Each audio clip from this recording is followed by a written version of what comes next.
Hello everyone, कैसे हैं आप सब। मैं आंचल अग्रवाल आप सभी का स्वागत करती हूँ मेरे online channel pro centric classes by Aanchal के साथ। इस चैनल में ऑलरेडी हमने 4 लेसन्स किए हैं, जिसमें कि 3 लेसन्स जो थे वो हमारा historical background of the making of the constitution से रिलेटेड लेसन्स थे। जैसे कि मैंने आपको अपने इंट्रोडक्शन लेसन में भी बताया था कि हर टॉपिक के कवरेज के बाद हम एक रिविजन लेसन करेंगे, जिसमें हम उस पूरे टॉपिक को अच्छे से रिवाइज करेंगे।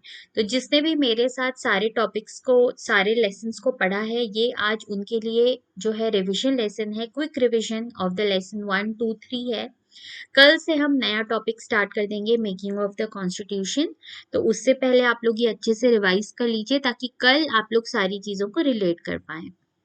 अब जिन लोग मेरा ये लेसन पहली बार देख रहे हैं, उनको इससे ये समझ में आएगा कि हम लोगों का जो है पूरा जो कोर्स है, पूरे जो लेसन्स हैं, वो किस तरीके से पढ़ाए जाते हैं। ठीक है, तो चलिए स्टार्ट करते हैं। पॉलिटी का मैंने आपको बताया है कि एग्जाम में 15 टू 16 क्वेश्चंस अप्रोक्सीमेटली आपके पॉलिटी के आएंगे एग्जाम्स में। तो इस तरीके से पॉलिटी एक इम्पॉर्टेंट टॉपिक है एग्जाम के लिए। पॉलिटी से एक चीज बहुत इंपॉर्टेंट है कि आप लोग पॉलिटी को एक बार पढ़ जरूर लेंगे, लेकिन उसके बाद ये चीज की जरूरत होती है कि आप उसको बार बार रिवाइज करें।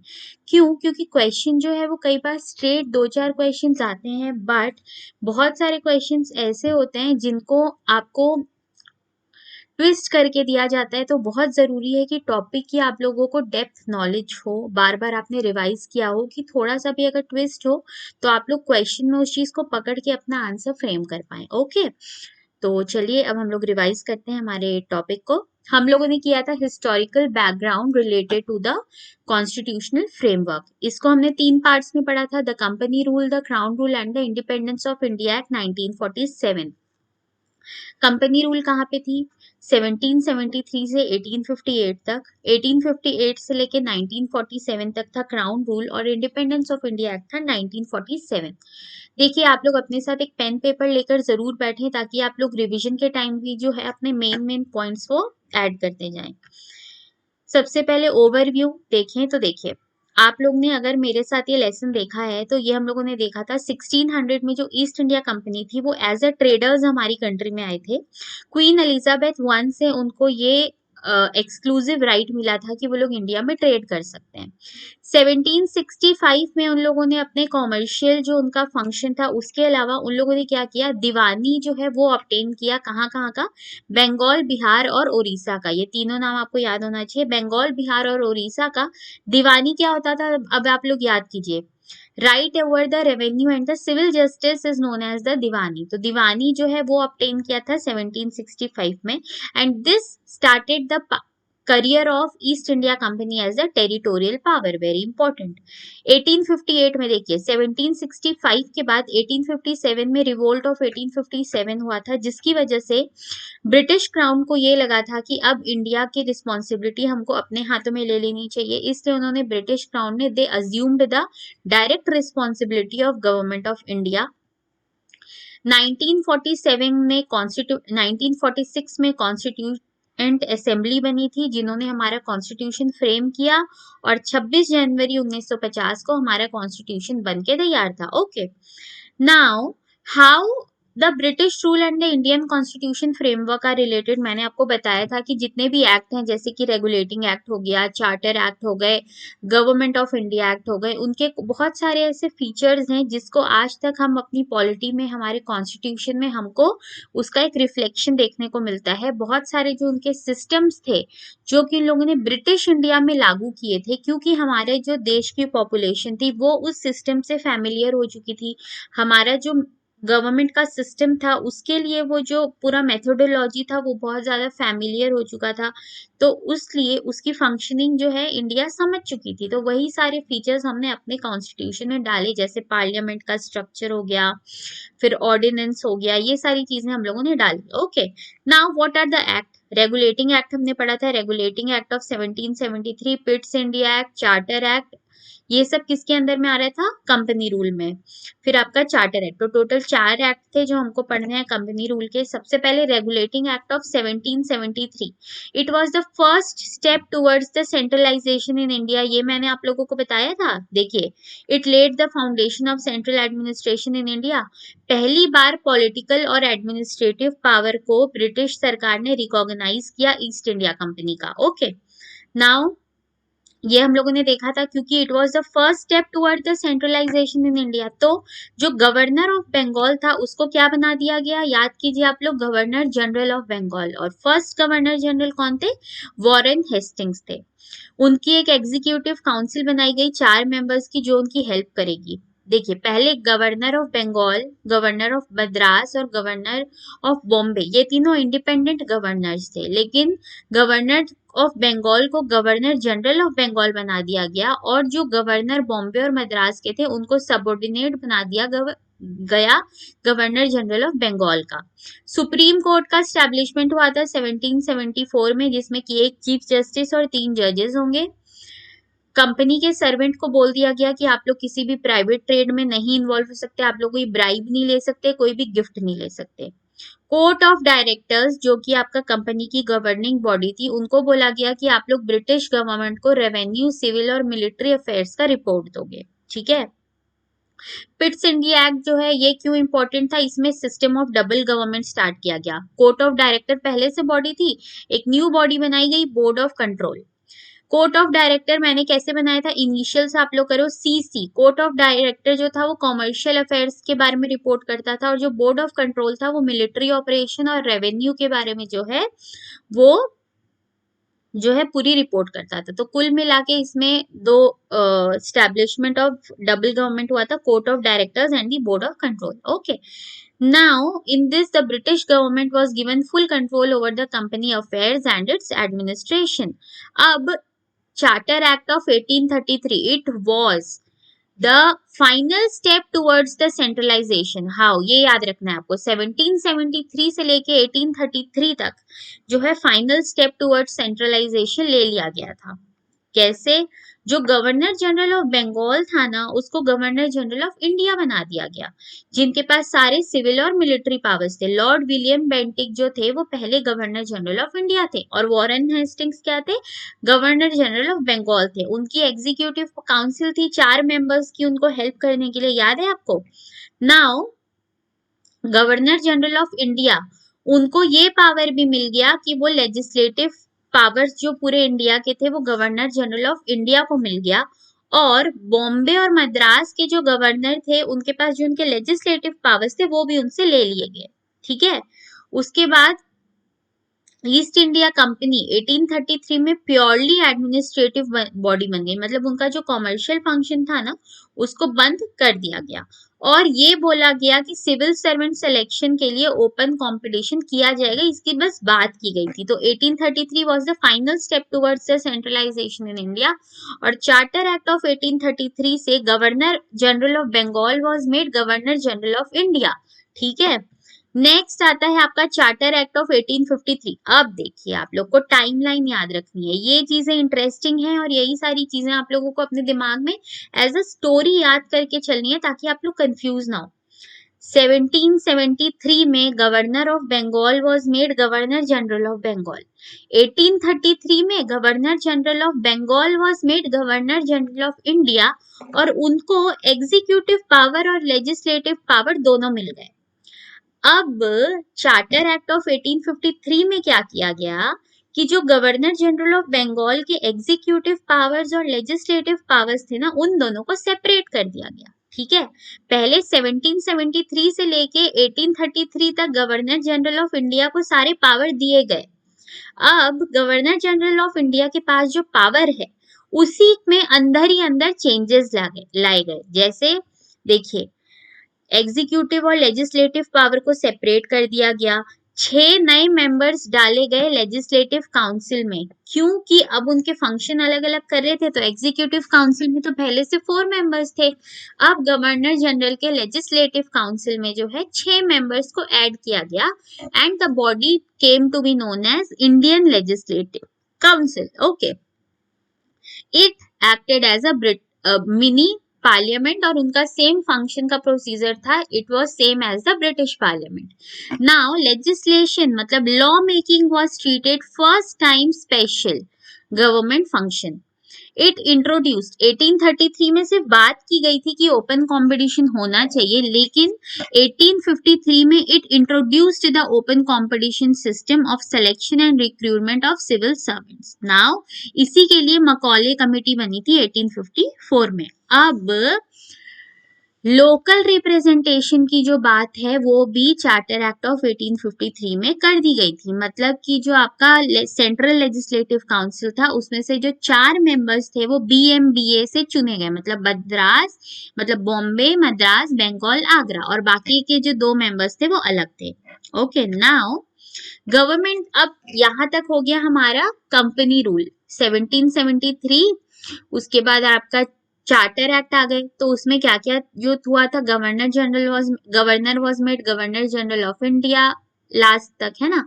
अब हम लोग देखेंगे क्राउन रूल 1858 से शुरू होता है. 1857 में जो है आपका रिवोल्ट ऑफ 1857 हुआ था, जिसके बाद ब्रिटेन क्राउन को ये लगा कि हमको इंडिया की रिस्पॉन्सिबिलिटी अपने अंदर ले लेनी चाहिए. तो उस हिसाब से उन लोगों ने सबसे पहले गवर्नमेंट ऑफ इंडिया एक्ट 1858 लाया था. इससे पहले क्या क्या हो चुका है आपको पता है. गवर्नर जनरल ऑफ इंडिया बन चुका है. गवर्नर जनरल ऑफ इंडिया के एग्जीक्यूटिव और लेजिस्लेटिव पावर्स जो हैं वो अलग अलग कर दिए गए हैं. जो आपके लेजिस्लेटिव पावर्स हैं उसको फंक्शन करने के लिए एक इंडियन लेजिस्लेटिव काउंसिल नामक बॉडी बनाई गई है, जिसमें से जो 4 मेंबर्स होंगे वो बॉम्बे, मद्रास, बंगाल और आगरा से जो है वो चूज किए जाएंगे. अभी तक ये चीजें हो चुकी हैं, ठीक है. अब उसमें क्या क्या चेंजेस आएंगे आपको ये पढ़ना है. सबसे पहले, और सुप्रीम कोर्ट हमारा पहले ही बन चुका है, और सिविल सर्वेंट के लिए ओपन एग्जामिनेशन भी स्टार्ट हो चुका है. अब क्राउन रूल में क्या क्या चीजें होंगी वो देखो आप लोग. सबसे पहले तो बोला गया ईस्ट इंडिया कंपनी जो है उसको एबोलिश कर दिया करा, मतलब उसका कोई काम नहीं है. अब सीधा ब्रिटिश गवर्नमेंट जो है वो इंडिया को एडमिनिस्टर करने वाली थी, ठीक है. नाउ जो गवर्नर जनरल ऑफ इंडिया था उनको अब नया नाम दे दिया गया viceroy. It changed the designation of Governor General of India to Viceroy of India. ठीक है, अब कुछ चेंजेस तो लाएंगे ना. अब क्राउन रूल अपने अंदर ले रहा है इंडिया को, तो सेम ईस्ट इंडिया कंपनी के फीचर्स तो अपनाएगा नहीं, वो चेंजेस लेके आएगा. तो governor general of India became the viceroy of India and first viceroy was who, Lord Canning. Lord Canning ने पोर्टफोलियो सिस्टम इंट्रोड्यूस किया था, ठीक है. देखिए, ये जो वाइसराय थे he was the direct representation of British crown in India, ठीक है. अब ईस्ट इंडिया कंपनी को एबोलिश कर दिया गया, तो उससे रिलेटेड जो बोर्ड ऑफ कंट्रोल और कोर्ट ऑफ डायरेक्टर्स नाम की जो 2 बॉडी थी वो भी खत्म हो गया. मतलब it ended the double government. अब वॉइस रॉय जो था he was the direct representation of British crown in India. उनको असिस्ट करने के लिए एक नई ऑफिस बनाई गई, सेक्रेटरी ऑफ स्टेट. तो वाइसराय और सेक्रेटरी ऑफ स्टेट अब साथ साथ चलेंगे, ठीक है. ही हैड्स द कंट्रोल, मतलब complete authority and control over the administration in India. And SOS मतलब Secretary of State was the member of British Cabinet who was responsible ultimately to the British Parliament. ठीक है, एक body बनाई गई 15 members की, जो कि एक एडवाइजरी बॉडी थी SOS को हेल्प करने के लिए, और जिसके जो चेयरमैन थे वो SOS थे, ठीक है. अब इंडिया का कॉपरेशन, मतलब जो इंडियंस हैं उनका कॉपरेशन लेने के लिए एक्ट ऑफ 1861, एक्ट ऑफ 1892 और 1909 लाया गया. अब वो देखिए कैसे. Act of 1861, beginning of Indian representation in the law making process. समझ में आ गया कि अगर इंडिया को रूल करना है तो हमको इंडिया वालों की मदद चाहिए होगी. तो 1861 में उसके तरफ काम करना चालू कर दिया गया. Beginning of the Indian representation in the law making process, ठीक है. उन्होंने बोला कि नॉन ऑफिशियल मेंबर्स जो होंगे उनको नॉमिनेट कौन करेगा, वॉइस रॉय. और लॉर्ड कैनिंग ने 1862 में राजा ऑफ बनारस, महाराजा ऑफ पटियाला और सर दिनकर राव को नॉमिनेट किया अपने एक्सपेंडेड काउंसिल में शामिल होने के लिए. 1773 से जो सेंट्रलाइजेशन स्टार्ट हुआ था वो जो है डिसेंट्रलाइजेशन की तरफ बढ़ा कब? एक्ट ऑफ 1861 में। देखिए यहाँ पे एक बार हम लोग देखेंगे, act of 1833 was the final step towards the centralization in India. Now act of 1861 is the starting of decentralization in India. Legislative power जो ले लिए गए थे बॉम्बे और मद्रास प्रेसिडेंसी से, उनको वो वापस दे दिया गया। It provided for the establishment of new legislative council for whom? Bengal, Punjab and Northwest provinces. Portfolio system, जिसमें कि एक एक मेंबर को अलग अलग डिपार्टमेंट मिल जाता है और वो उससे रिलेटेड जो भी ऑर्डर्स हैं वो पास कर सकते हैं। पोर्टफोलियो सिस्टम की शुरुआत की गई और बोला गया कि जो वाइस रॉय हैं वो ऑर्डिनेंस जो है वो इमरजेंसी के टाइम लागू कर सकते हैं और ऑर्डिनेंस की लाइफ कितनी होगी? 6 मंथ्स। क्राउन रूल में एक्ट ऑफ 1892 आया। इसमें जो आपके नॉन ऑफिशियल मेंबर्स जो थे उसकी संख्या बढ़ा दी गई। उसके बाद जो है आपका लेजिस्लेटिव काउंसिल का फंक्शन है वो भी बढ़ा दिया गया। अब वो लोग जो है बजट को डिस्कस कर सकते थे। नाउ नॉमिनेशन ऑफ, मतलब जो आपका सेंट्रल लेजिस्लेटिव काउंसिल है उसके जो कुछ नॉन ऑफिशियल मेंबर्स हैं उसकी जो सिलेक्शन होगा on the recommendation of provincial council and Bengal chamber of commerce से होगा। ये जो पॉइंट्स हैं ये थोड़ा लर्न करने वाले पॉइंट्स हैं, ये आपको दिमाग में रखना होगा, ठीक है। उसके बाद आता है features of the act of 1909। इसको मॉर्ले मिंटो रिफॉर्म्स बोला जाता है क्योंकि जो मॉर्ले थे वो जो थे आपका सेक्रेटरी ऑफ स्टेट थे और लॉर्ड मिंटो वाइस रॉय थे। लॉर्ड मिंटो को father of communalism in India भी बोला जाता है क्योंकि उन्होंने सेपरेट इलेक्टोरेट मुस्लिम्स को पहली बार अपने इस एक्ट में दिया था, जिससे कि कम्युनल रिप्रेजेंटेशन जो है वो इंडिया में स्टार्ट हुआ था, ठीक है। इसमें क्या क्या चीजें हुई थी? Size of the legislative council at center and the provincial level was increased. Legislative council जो है उन देखिए 1909 में मोटा मोटी क्या हुआ था कि आपके जो नंबर्स ऑफ मेंबर बढ़ाए गए थे और फंक्शंस बढ़ाए गए थे, आपको ऐसे याद रखना है, और सेपरेट इलेक्टोरेट बना था। तो लेजिस्लेटिव काउंसिल जो है सेंटर और प्रोविंसेस में, उनमें जो है उनकी साइज बढ़ाई गई थी। सेंटर में उसको 16 से 60 कर दिया गया और प्रोविंसेस में यूनिफॉर्म नहीं था, मतलब प्रोविंसेस अपने हिसाब से जो है नंबर बढ़ा सकते थे। ऑफिशियल मेजॉरिटी जो है वो सेंटर में मेंटेन होगी और प्रोविंसेस में जो है नॉन ऑफिशियल मेजॉरिटी जो है वो मेंटेन होगी।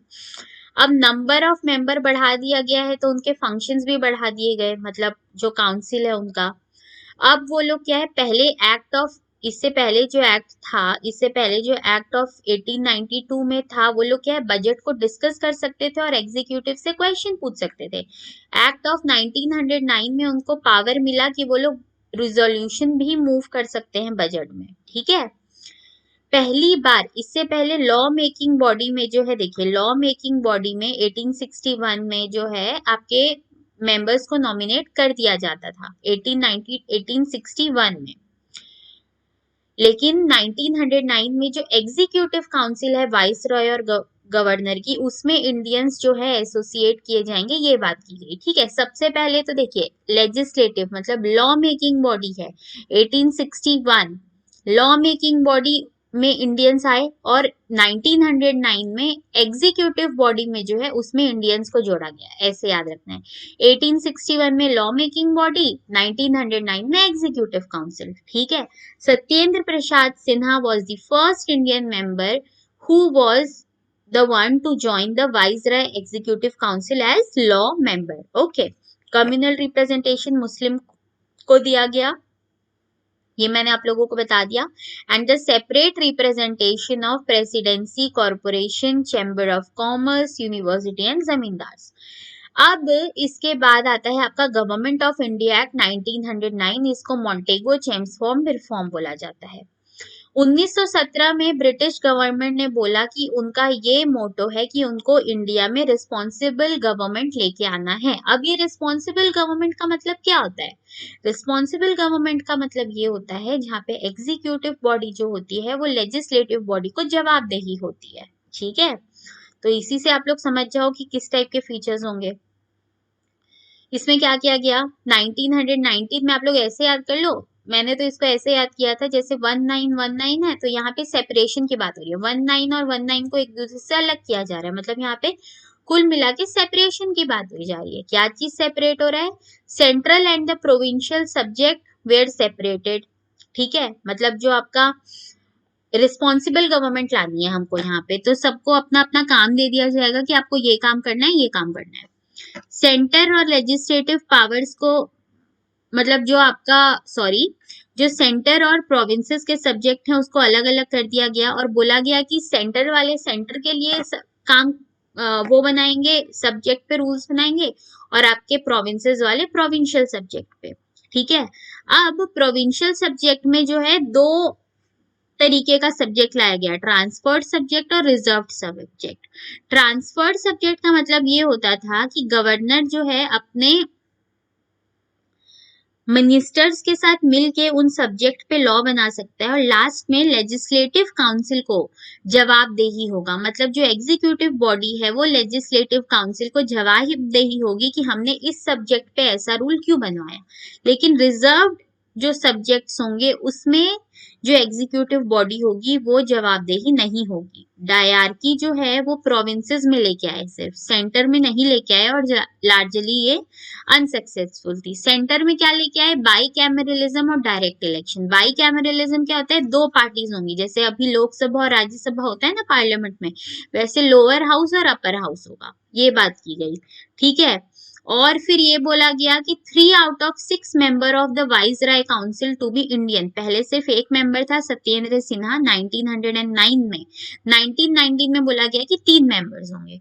कम्युनल रिप्रेजेंटेशन को और बढ़ा दिया गया by giving the separate electorate to 6 Anglo Indian, European and Indian Christian.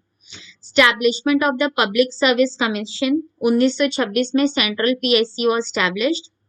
इसमें आपका देखिए सब्जेक्ट तो अलग कर दिया गया, प्रोविंशियल सब्जेक्ट और आपका सेंटर सब्जेक्ट। बजट को भी अलग कर दिया गया कि आपका प्रोविंसेस का बजट अलग होगा और सेंटर का बजट अलग होगा, और जो प्रोविंसेस हैं वो अपना बजट अब खुद बना सकते हैं। नेक्स्ट आता है गवर्नमेंट ऑफ इंडिया एक्ट 1935। ये बहुत ही ज्यादा लेंदी एक्ट था, इसमें टोटल 321 सेक्शन है और 10 शेड्यूल्स थे। It was the second milestone towards the completely responsible government in India. इसमें क्या क्या किया गया पता है? इसमें ना आपका जो है डायरकी जो प्रोविंसेस में लाई गई थी ना, ट्रांसफर्ड सब्जेक्ट और रिजर्व सब्जेक्ट की, उसको अलग अलग कर दिया, मतलब उसको एबोलिश कर दिया गया। स्टेट्स में रिस्पॉन्सिबल गवर्नमेंट जो है उसको लेके आया गया। डायरकी को प्रोविंसेस से हटा के सेंटर में अडॉप्ट किया गया।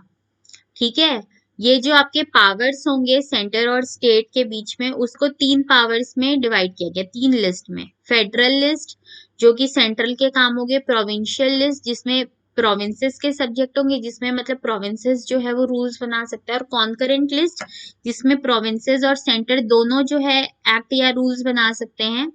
रेसिडुअरी पावर जो होते हैं वो वाइस रॉय के होते हैं। ये चीज हमको अभी भी सेंटर और स्टेट के रिलेशंस में देखने को मिलता है कि सेंटर लिस्ट होता है, स्टेट लिस्ट होता है, कॉन्करेंट लिस्ट होता है। ठीक है, it also gave for the establishment of all India federation. By cameralism जो पहले सिर्फ सेंटर में था 1919 में, उसको सेंटर के अलावा अब 6 स्टेट्स में भी लेके आया गया। किसमें किसमें ये आपको याद रखना है, MB³ AU ऐसे याद किया था। M से मद्रास, B क्यूब से बंगाल, बॉम्बे, बिहार, A से असम और यूनाइटेड प्रोविंसेस, MB³ A और यूपी। ठीक है, कम्युनल रिप्रेजेंटेशन को और बढ़ाया गया शेड्यूल कास्ट और लेबर को देके। वोटिंग राइट दी गई 10% ऑफ द पॉपुलेशन को। Establishment of the federal court which was set up in 1937। आपका स्टैब्लिशमेंट ऑफ आरबीआई भी हुआ था गवर्नमेंट ऑफ इंडिया एक्ट 1935 से। अब लास्ट आपका आता है इंडिया इंडिपेंडेंस एक्ट ऑफ 1947। ये देखिए, ब्रिटिश रूल खत्म हुआ और बोला गया कि इंडिया एक सॉवरेन स्टेट बनेगा। इस एक्ट में ये बोला गया कि इंडिया और पाकिस्तान जो है वो पार्टीशन किया जाएगा और 2 इंडिपेंडेंट डोमिनियंस बनेंगे, India and Pakistan. It एबोलिश्ड the office of viceroy and the SOS। दोनों कॉन्स्टिट्यूएंट असेंबली मतलब इंडिया और पाकिस्तान के कॉन्स्टिट्यूएंट असेंबली को ये पावर दिया गया कि आप लोग अपनी कंट्री के लिए कोई सा भी कॉन्स्टिट्यूशन बना सकते हैं, और पहले से ब्रिटिश रूल के जो भी रूल्स एंड रेगुलेशंस यहाँ पे चलते आ रहे थे, या तो आप उसको कंटिन्यू कर सकते हो या फिर खारिज कर सकते हो, आपकी मर्जी है। जो प्रिंसली स्टेट्स हैं उनको ये बोला गया कि या तो आप इंडिया के साथ जाओ, या तो पाकिस्तान के साथ जाओ, या फिर इंडिपेंडेंट रहो, आपकी मर्जी है। जब तक नया कॉन्स्टिट्यूशन नहीं बन जाता, 1935 एक्ट के हिसाब से हमारी कंट्री में रूल्स एंड रेगुलेशंस चलते रहेंगे, कोई भी मॉडिफिकेशन के साथ। वाइसराय और एसओएस की ऑफिस को तो एबोलिश कर दिया गया, उसकी जगह गवर्नर जनरल ऑफ इंडिया को फिर से लाया गया, प्रोविंशियल गवर्नर्स को लाया गया, और उनको बोला कि जब तक आपका कॉन्स्टिट्यूशन बन के नई गवर्नमेंट नहीं बन जाती है, तब तक गवर्नर जनरल ऑफ इंडिया जो है वो इंडिया को एडमिनिस्टर करेंगे। ये सारी चीजें लिखी थी इंडियन इंडिपेंडेंस एक्ट 1947 में। लॉर्ड माउंटबेटन जो थे, he became the first governor general of India. 1947 15 अगस्त को हमारा इंडिया जो है वो इंडिपेंडेंट हुआ। First PM was sir Pandit Jawaharlal Nehru ji. 1946 होगा, यहाँ पे 1946 होगा। 1946 में कॉन्स्टिट्यूएंट असेंबली बनी थी, वो it became the parliament of Indian dominion. Okay, तो एक बार हम लोग फटाफट शुरू से लेके आखिरी तक देखते हैं। 1600 एज अ ट्रेडर आए थे। 1775 में उन लोगों ने दीवानी राइट लिया। 1858 में ब्रिटिश क्राउन ने अपने अंदर सारे काम को ले लिया। 1946 में कॉन्स्टिट्यूएंट असेंबली बनी थी। 26 जनवरी 1950 को कॉन्स्टिट्यूशन बना था। First step towards the centralization 1773। Pitt's India act में 2 बॉडी बनी थी, court of directors of board और कंट्रोल। Final step 1833। 1833 में क्या हुआ था आपको भी पता है, इसमें governor general of Bengal was made governor general of India. Charter act of 1853 में जो है लेजिस्लेटिव काउंसिल बना था। उसके बाद आपका क्राउन रूल था। फिर आपका act of 1861, act of 1892, act of 1909 मोंटेमिल्लो रिफॉर्म्स। उसके बाद आपका आता है एक्ट ऑफ 1919। उसके बाद आता है आपका गवर्नमेंट ऑफ इंडिया एक्ट 1935 और फाइनली इंडियन इंडिपेंडेंस एक्ट 1947। तो फ्रेंड्स, यहाँ पे हमारा ये रिवीजन लेसन खत्म होता है। यहाँ पे मैंने आप लोगों को बहुत अच्छे से रिवीजन करा दिया। इससे पहले लेसन 1, 2, 3 अगर आप लोग देखोगे तो हम लोगों ने बहुत ही डिटेल्ड वे में चीजों को पढ़ा है। तीनों लेसन्स को पढ़ने के बाद आप लोग की रिवीजन जरूर कीजिए। आप लोगों को पक्का बहुत सारी चीजें इतने बार सुन सुन के याद हो जाएंगी, और जब आप लोग फिर से इसको अगर बुक से रीड करने जाते हो या फिर अपने नोट्स से रीड करने जाते हो, तो चीजें आप लोगों के दिमाग में कितने इजीली बैठेंगी आप लोगों को तब समझ में आएगा। अब मैं आप लोगों से मिलूंगी अपने नेक्स्ट लेसन में। नेक्स्ट लेसन में हम लोग पढ़ने वाले हैं making of the constitution topic. तब तक के लिए keep learning and stay motivated. Thank you.